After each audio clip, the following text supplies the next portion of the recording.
नमस्कार. नेहमीप्रमाणे प्रसन्न अशी दिवसाची सुरुवात झालेली आणि अमेरिकेमध्ये वीकेंडला नेहमी ठरलेलं काम आहे, की Costcoला जायचं, थोडीफार ग्रोसरी जी काही संपली आहे ती सगळी घ्यायची. तर आमचं सगळं हे काम झालं आणि Costcoच्या बाहेर पडल्यानंतर तिथं समोर मोठी फॉर्ड कंपनीची ही गाडी दिसली. अश्वथ तर त्या टायर एवढाच दिसत होता आणि मला खूप आश्चर्य वाटलं, की एवढी मोठी गाडी होती आणि अश्वथनी लगेच मला व्हिडिओ काढायला लावला. "आई व्हिडिओ काढ, तुला शॉर्ट्समध्ये टाकता येईल." आणि मी पण लगेच व्हिडिओ काढला.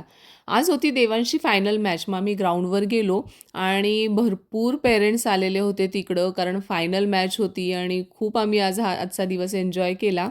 झियारा आली होती तिची गाडी घेऊन, तर अश्वथ तिची गाडी तिथं खेळत होता आणि झियारापेक्षा छोटा झाला होता आणि झियारा पण आपली कौतुकाने बघत होती, की अश्वथ आपली गाडी कशी चालवतोय, असं दोघांचं इथं खेळणं चालू होतं. अश्वथ गाडीत बसून गाडी चालवत होता आणि झियारा त्याच्या मागे धावत होती. अंजाल आलेली होती आणि झियारा हे बबल्स तिथं उडवत होती. हे बघून खूप छान वाटलं. मला माझ्या लहानपणीची आठवण झाली.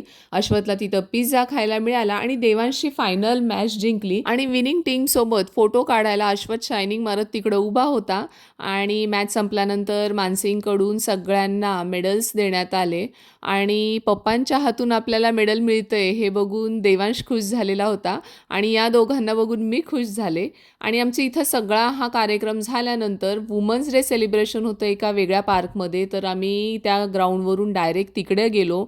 तर तिथं जेवणाची सोय केली होती, बिर्याणी होती, समोसे होते. जेवण झाल्यानंतर इथं हा मस्त केक आणला होता आणि तो केक आम्ही सगळ्यांनी नंतर कट केला आणि आमचं वुमन्स डे पण छान सेलिब्रेट झालं. तर असा होता दिवस. व्हिडिओला लाईक करा, चॅनलला सबस्क्राईब करा. बाय.